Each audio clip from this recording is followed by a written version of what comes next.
Pokemon games tend to be very easy even in hardcore challenges like Nuzlocks. That's because every game has very good Pokemon that often perform well in challenges like these.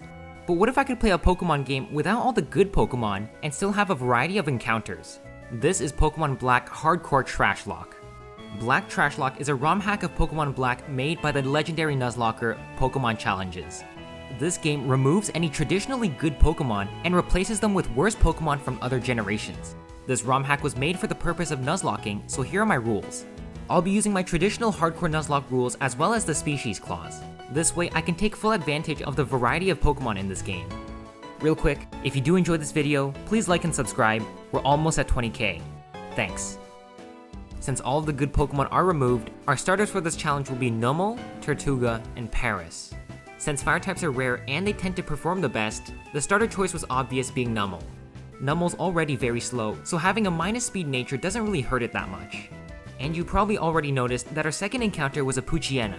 Now Poochyena and Mightyena aren't good per se, but having the ability Intimidate does make it very useful. Now something we have to do as a Nuzlocker is to find the value in all types of Pokemon. Whenever we're given a bad Pokemon, we always look for the value that that Pokemon can provide. But when we're given a Pokemon like Delibird, there's not much we can do about it. But at least in the Dream Yard, we're able to get a gift Castform.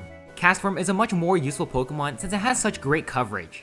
Going into the first gym, we are going to be at a slight type disadvantage, but at least we have strength in numbers. Since I don't plan on using Numel against the Panpour, I send him out against Lillipup to get the best value out of him. I start the turn by going for a Magnitude, hoping for some big damage, as Lillipup goes for a Workup. Magnitude does about most of his health, as he hits me for a critical bite, dealing about half of my health. A berry heals me up, and the next Magnitude takes him out. He sends in Panpour, which is 4 times super effective, so I switch into Castform, hoping to at least deal some neutral damage. On the turn of the switch, he goes for a Workup, getting a free boost to his attack and special attack. On the next turn, I hit him with a Tackle, which does about a third of his health, as he goes for Greedy and goes for another Workup. At this point, he's at +2 in both offensive stats, so it's starting to look scary. I hit him with another Tackle, taking him down to the yellow, as he hits me with a Water Gun and gets another critical hit. Great, that's exactly what I need at this moment. It only does half my health though, so an Oran Berry keeps me out of range to die, and on the next turn I get another Tackle, defeating the Panpour, winning us the first badge. A fight like that could have easily gone south with both Pokemon setting up Workup, so it's a good thing I took him out early. On the other hand, now that we have defeated the first gym leader, we get access to the TM Workup, allowing us to do some setup ourselves. Before moving to Lenora, I catch myself a bunch of encounters, but one of the more important ones is Shuppet in Wellspring Cave. Shuppet being a ghost type means that it's immune to Lenora's most powerful move, being Retaliate. I also get the evolution into Mightyena, giving us access to its ability Intimidate. Now, Lenora is known to be a run killer, but having this Ghost Intimidate core makes this fight really simple. Anytime she wants to use a normal move, we switch to Shuppet, and anytime she wants to use a non-normal move, we switch to Mightyena, lowering its attack at the same time. This setup works great because every time we switch into Mightyena, we get an attack drop, so a single bite from Herdier only does 3 damage to us. This means that after setting up a couple Howls, a single bite is able to take out the Herdier. When Watchog switches in, I don't want to stay in with Mightyena since Watchog is faster, and a critical Retaliate will kill me, so I make the safe switch into Shuppet, taking the Retaliate, but he goes for a Hypnosis instead. This is completely fine though, because I make the switch back into Mightyena, getting off an Intimidate, and taking a Crunch, which does barely any damage. I decide that it's still too risky for a crit, so I pivot into Shuppet back into Mightyena, getting off another Intimidate, just so that I can be certain that this Watchog has no attack. He hits me with Hypnosis, which renders Mightyena useless, so I have to switch into Numel to do some damage. After taking a couple of hits and hitting some Magnitudes ourselves, we finally take out the Watchog, defeating the second gym leader. I think this goes to show just how much planning can do for your runs. Shuppet and Mightyena aren't too good of Pokemon individually, but when paired up together, they can make a very dynamic team. After Team Plasma steals a Dragon Head from the statue, it's up to us to chase him down. After that's cleared, we meet Berg, who tells us to meet him at his gym to fight him. As a user of bug types, I'd say the team we have going in seems pretty well put together. Starting with Whirlipede, I send out Chatot as my only Pokemon with a flying move. Whirlipede has virtually 0 special bulk, so I go for a Chatter to do some damage and it takes it out in 1 critical hit. I know that the incoming Dwebble has Sturdy and Rock moves, so I make the switch into Castform. This allows me to take out the Dwebble with super effective Water Guns no problem. As he switches in his Leavanny, I also make the switch into my own Leavanny. He deals super effective damage with Struggle Bug, lowering my special attack, but I hit him with a Bug Bite, dealing about 2/3 of its health. He protects the next turn, buying himself some time, but on the next turn, he hits me with a Struggle Bug, again lowering my special attack, and a second Bug Bite takes him out. Berg goes down in a pretty one-sided fight. Now, in all fairness, Berg's lineup isn't exactly that good, so it's all but expected to beat him flawlessly. After wiping the floor with Bianca and Sharon, I catch a couple more encounters before heading into the 4th gym. I catch myself a Torkoal in Desert Resort, as well as an Anorith in Relic Castle. Now you might be thinking to yourselves, how can these Pokemon be considered bad? And I tend to agree. They're Pokemon that I use very often, but I don't think this ROM hack is about classifying whether or not a Pokemon is bad or good, but rather it's about finding ways you can implement rarely used Pokemon into your team strategies. Anyway, coming up against Elisa, I have a pretty solid plan going in. I start with Mightyena to get off an Intimidate on the Emolga. This way, Emolga only sees Volt Switch as its highest damaging move. It doesn't really matter though, because she switches back into her other Emolga, so I get off a return as a free hit. She does the same on the next turn, Volt switching out into her other Emolga. This means that I've now hit both Emolga with a return. Since I'm now in range to die to a crit, I switch into Numel to deal the finishing blow. Flame Burst hits both of the Emolgas, taking them both out. This just leaves her last Pokemon in Zebstrika. Since he can't hit me with any of his electric moves, he can only use Quick Attack against me. Flame Burst hits the Zebstrika, dealing about half health as he hits me for another Quick Attack. Next turn, a second Flame Burst hits the Zebstrika, taking him out, winning us the 4th badge. Honestly, a pretty easy fight all in all. Before the 5th gym leader, I can catch myself several more encounters, but one of the encounters that I was most surprised about was a Snow Run. I know Peachel didn't remove every single good Pokemon, but I thought Froslass would at least make that cut, so it was really surprising to find myself a Snow Run in the grass. But if it's gonna offer it to us, I'm gonna use it. The battle with Clay started with Mightyena to get an Intimidate on the Krokorok. I then swapped into Fearow as Krokorok went for a Bulldoze. Flying Gem powered Aerial Ace barely doesn't take out the Krokorok, so it's left in red health as he goes for a Swagger. I don't like the possibility of hitting ourselves in confusion with boosted attack, so I switch back into Mightyena to get off another Intimidate as Clay heals his Krokorok with a Hyper Potion. Since his offensive stats are pretty low now due to the 2 Intimidates, I go for a return to see how much damage I do, and again it brings him down to the red. He hits me with a Swagger, raising my attack, but confusing me at the same time. Luckily, I don't hit myself in the confusion, and the next return takes him out. Cacnea was no problem to deal with, as 2 Absorbs does enough damage to take out the Palpitoad. But more importantly, this means that when Excadrill comes out, I can get off a Leech Seed on him to get some consistent damage. So once Mightyena comes in to lower its attack, all the damage it does is basically negated. One final dig is all I need to take out the Excadrill. Mightyena really is pulling his weight on this team. I guess that goes to show how influential a good ability like Intimidate can be. Without Intimidate, I doubt that I'd ever use Mightyena. The stretch between the 5th and 6th gym is just a long series of grunt battles, so I'll skip all of them for now because none of them are really that interesting. None of their teams are too diverse, so there's really no point in showing them. I'm also not showing any of the rival battles or end battles because they all tend to happen right after the gym leader, so the levels are really low compared to the level cap. After finally making out of Chargestone Cave, I buy some TMs, and I head over to the 6th badge. Now here, I really want to say I struggled for this battle, but you can kinda imagine how this fight went. Especially since we have Mightyena and Froslass on our team. First turn, Swoobat goes for an Amnesia, boosting his special defense, but a single bite from Mightyena takes him out. I don't know what he was thinking there. Unfezant comes out, and we manage to hit 2 returns before it hits us with a Razor Wind. She tries to set up another Razor Wind, but a 3rd return takes her out. Finally, she sends in her Swanna, who could have easily taken out Mightyena with a critical Air Slash, but thankfully she doesn't as I hit her with a return. Seeing that I'm now dead to an Air Slash and I'm slower, I make the switch into Fearow as she hits me with a Bubble Beam. I made sure to train Fearow in Speed EVs so that she'd be able to outspeed the Swanna, and a normal gem boosted return at max happiness takes out the Swanna, winning us over Skyla. Like I said, I really wanted to struggle, but it's really difficult to do so when you're prepared. After defeating Skyla, we beat Charon, who gives us a TM for Surf. This gives us access to 9 more encounters before the 7th gym. This includes Pokemon like Mantike, Relicanth, Simisear, Masquerain, Remoraid, Sunflora, and a Stunfisk. I spent some time getting everyone evolved and relearning some moves at the Move Relearner so that the team going into Bryson is perfect. The team that I end up choosing looks something like this. I chose Simisear and Octillery for offense, Mantine and Torkoal for defense, and Audinose coming along to play as a pivot. I start the battle with Simisear equipped with a Fire Gem. This way, a boosted Flame Burst takes out the Vanillish in one hit. Next, he sends out Beartic. Beartic has enough bulk to survive a Flame Burst, so I have to make the switch into Relicanth. He hits me with a Swagger, confusing me, but I decide that since I'm at full health, I'll take the risk hitting myself. I do end up hitting myself though, so I switch into Octillery to use Flash Cannon. Octillery gets hit with a Swagger, but since Octillery isn't as defensive, I switch back into Relicanth and try to take it out with a Waterfall.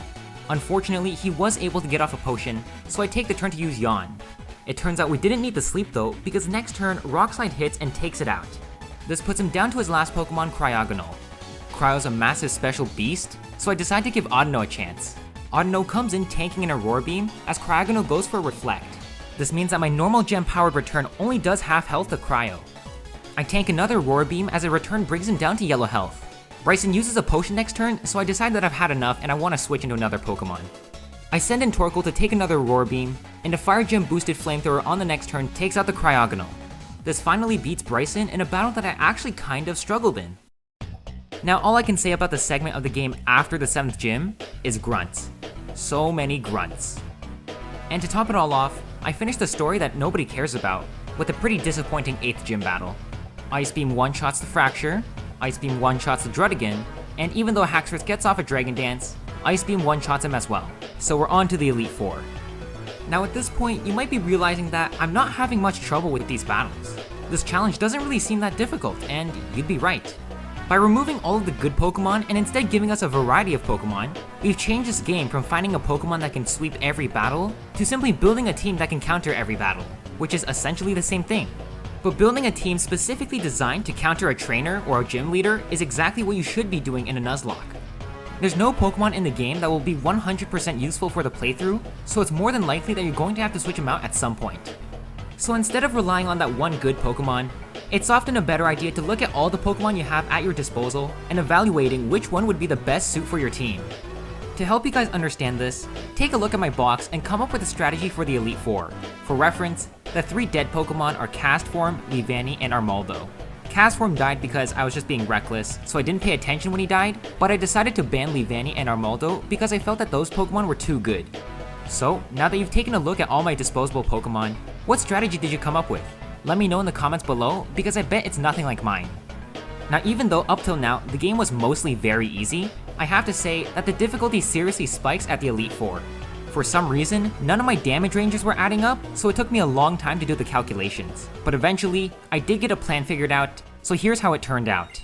I'm actually kind of nervous because if you look at our team, right, it's not the greatest. I mean, it's okay for a team, for like a trash lock like this, right? Frostlass is good, Oyster is good, Relicanth is okay, but then like we got Ambipom here. It's really gonna be 50-50. So let's see how we do.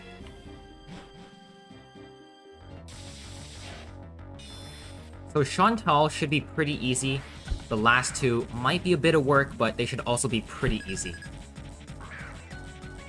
So we're gonna start off with Ambipom here, and if you look at our moveset, then you can probably guess what we're gonna do. We're gonna start with a Nasty Plot, and then we're gonna baton pass it onto Frostlass. Okay. So that's why we have the Rostberry. We're gonna baton pass it onto Frostlass, so that Frostlass has +2. What was I gonna say? No, almost made that mistake. Frostlass already outspeeds everything because we have a +speed nature. So I could have put in a Rostberry on you as well, but I kind of wanted to guarantee the damage ranges, so I gave you an Expert Belt. Plus, like, you're a special attacker anyway, so it's not really gonna matter.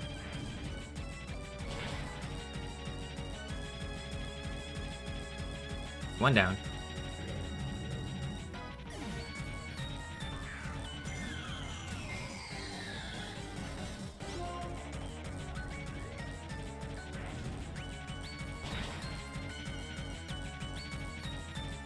Easy, look at that. Look at that.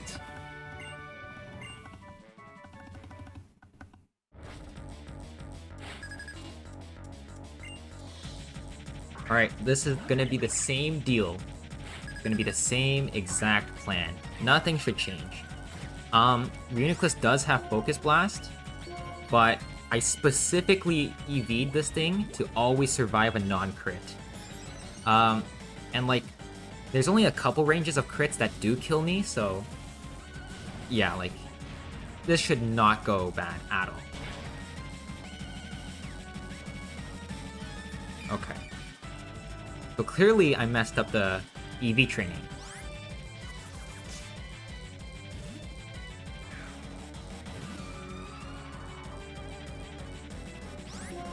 And now we Shadow Ball. Got it.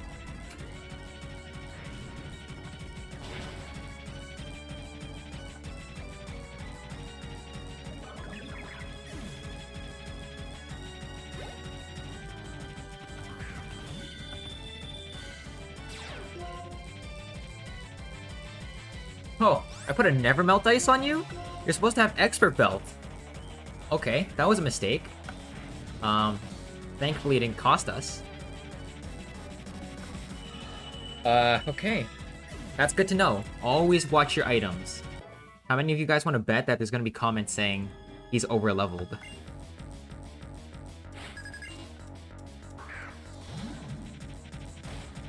Alright, this is going to be a Swanna sweep. But first, we gotta set up a layer of spikes with, Cloyster. Shallower so it never crits us. And then we have Iron Defense to basically stall everything. Okay, set up the Toxic. Nice, nice, nice. Bulldoze so I'm slower. That's fine, that's fine, that's fair. Oh, right, I forgot it had that. I forgot, I was gonna say Protect to Kill, I forgot it had healing potions.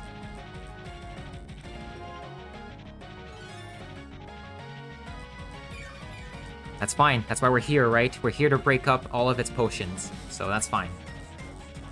There we go. Now it's dead.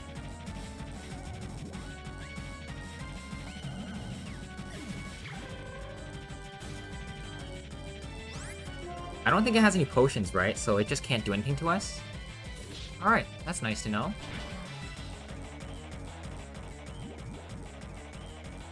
There's the Sock. Sock gets poisoned. And Sock goes down. Goodbye. Okay, so for the Conkeldurr, like, I'm willingly giving it a +1 because of Guts, but, like, you gotta do what you gotta do, you know? You gotta do what you gotta do.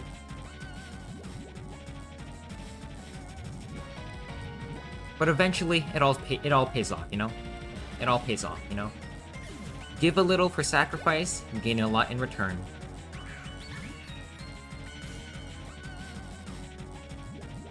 Can I do this for, oh no, I can't Toxic Bisharp. I was gonna say if I can, Toxic Stall, Grimsleep, but I can't Toxic the Bisharp. But then I have Simisear, right?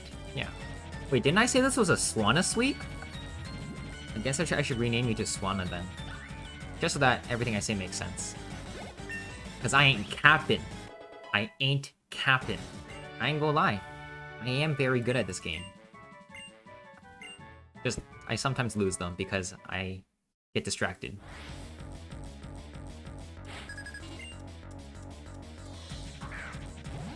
Okay, this battle's actually gonna look like a Pokemon battle. Like, it's actually not just gonna be me here sitting and sweeping.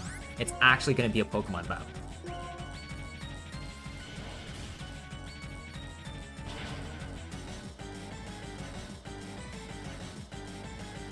Never mind then. Okay. I expected that to kill, but I don't know what the hell happened, so I guess we're not killing.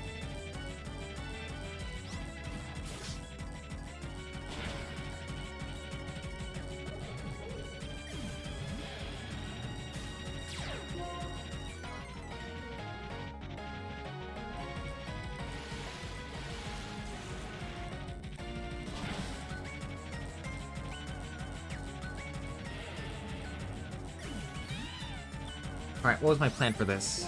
I think it was just stall, right? Yeah. I should have swapped into, like, Frostlass.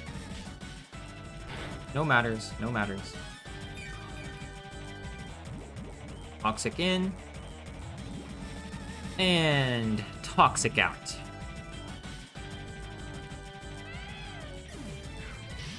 Is this the last one? Bisharp? Yeah, it is. This is max defense Simisear. Plus defense nature, max defense EVs.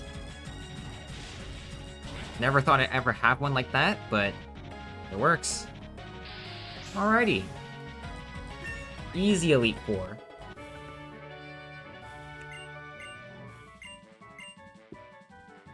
Now I know those seem like pretty easy battles, but it was only because the planning was perfect. In reality, it took me 2 hours to think of the winning strategy because I didn't take the time to consider all the possibilities. I didn't check all the items I had, I didn't check all the TMs that my Pokemon could learn, so it took a long time before I could actually pull off the Elite Four. But now that we're here, we're going up against two of the most difficult battles in the game. Instead of a traditional champion fight, you go up against two boss battles back to back. N and Ghetsis both have some really stacked teams, with Zekrom on N's team, and the illegal Hydreigon on Ghetsis' team. One of these battles is challenging enough to serve as a champion fight, but to fight against both of them back to back is incredibly tough. To find a set of Pokemon that counters both N and Ghetsis is incredibly difficult, because here is where you really need to have good Pokemon. Having just good variety is not enough, you need good Pokemon. Since I'm walking on very thin ice here, any small mistake will be heavily punished. Here's the box in case you guys want to come up with a strategy. Okay, come on. Tell me that I'm worthy. Show me that I am worthy of this. Show me that I'm... Come on. Really? Alright, whatever. You can sit in some ball for the rest of your life. I don't really care. We're not adding Reshiram because we're not cheaters. Okay. So we have a weird-ass team, right? And you might be wondering, what the hell are you gonna do with this team? Zekrom only has 3 offensive moves. Fusion Bolt, Zen Headbutt, Giga Impact. And guess what Pokemon we have to resist? Which means we can PP stall this thing. So let's do it.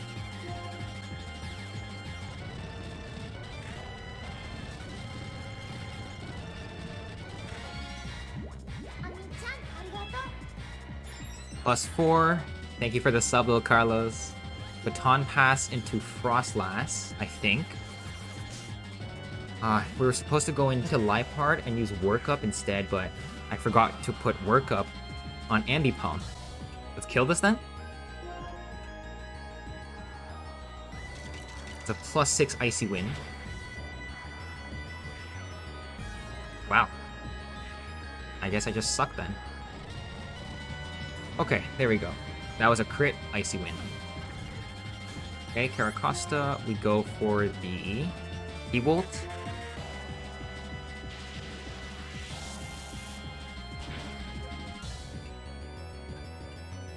Right. Oh, we forgot to set up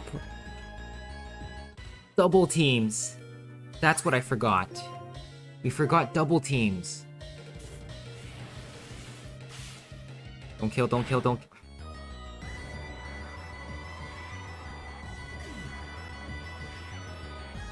Okay, we're in a bit of trouble now. That was kinda my sweep, my win condition for Ghetsis. Okay, guess we're working hard then. But like I couldn't switch out anyway because then we would have lost the +6.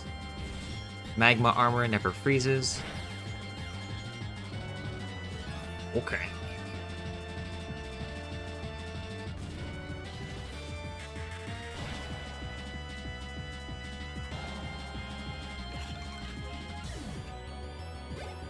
Shoot, I just made this infinitely harder for myself. This could be Kling Klang, this could be Zoroark. Regardless, we Lava Plume. Oh, it's actually Kling Klang.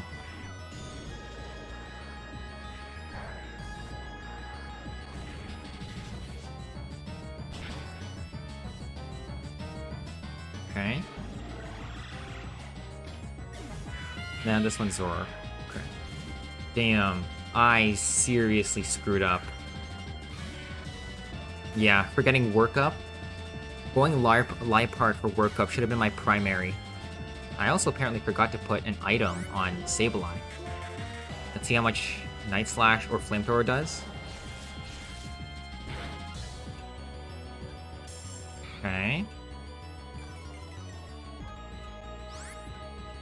So Flamethrower is going to do more.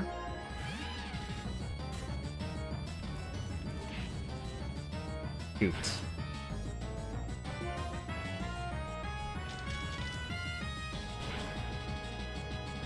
Nice. Okay. Archeops. Yeah, this one was trouble. I think I switch here, and then I just Flamethrower. Declaw. Okay. Oh yeah, we have Speed EVs on this guy. Damn, that's nothing. Okay. Are we dead? I think this is dead. Okay. Okay, so I think the plan is we go into Sableye, do as much damage, sack it, and then go into someone else. Let's do that. Get it into Defeatist is all we need to do.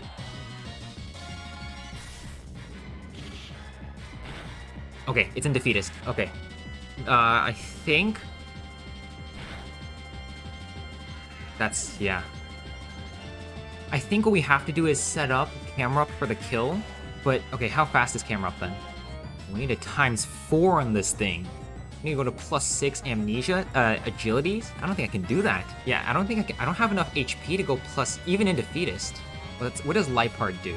Night Slash can work.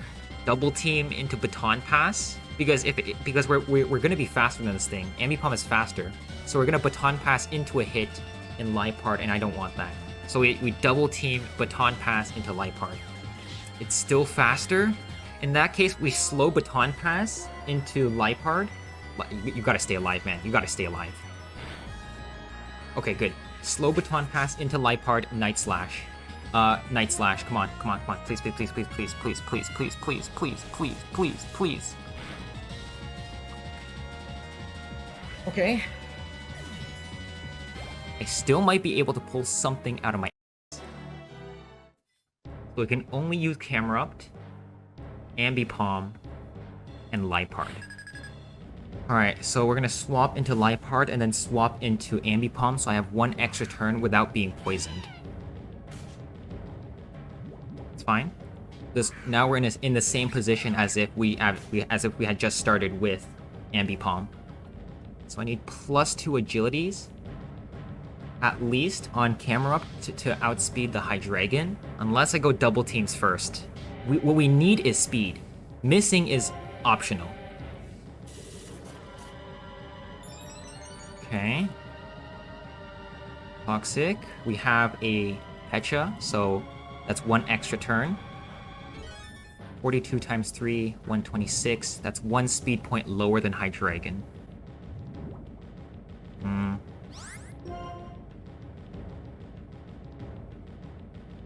We need our nasty plots too, so we'll do that, and then if we have like a spare turn, that's when we go for the extra agility. How much damage is Toxic this turn? I think Toxic kills me next turn if the Cofagrigus goes for a hit, so we have to go for a Baton Pass here. That's the best I could do.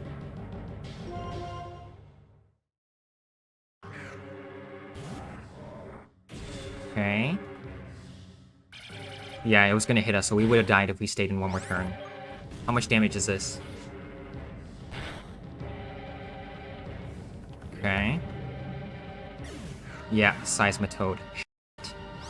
There's nothing I can do. He's gonna Muddy Water, and it's gonna do a lot of damage to all my Pokemon. I just have to try this.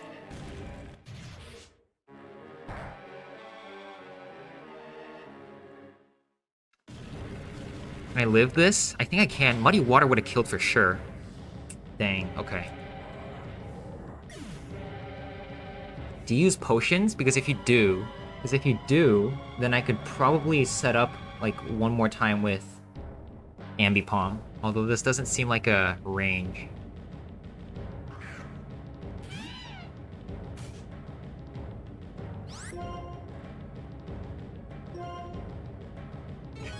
It does. Why?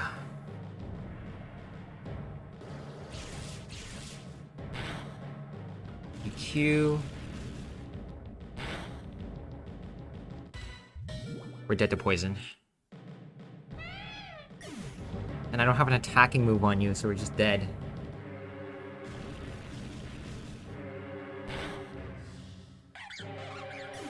Shit. And just like that, the challenge ends here. It's crazy to think just how fast everything went downhill just because of one simple mistake. A ROM hack like this constantly forces you to come up with new strategies and use Pokemon that you would normally not ever use. But to be punished this hard because I forgot one TM was simply devastating. I went back and redid the battle just to see what would happen if I actually had put Workup onto my Ambipom. And it's unfortunate to say that if I had put Workup on Ambipom, we would have won this challenge. We wouldn't have lost any Pokemon, and we would still have Frostas for Getsis. As sad as this loss is, it was still a ton of fun to play, so I highly recommend you guys to check it out.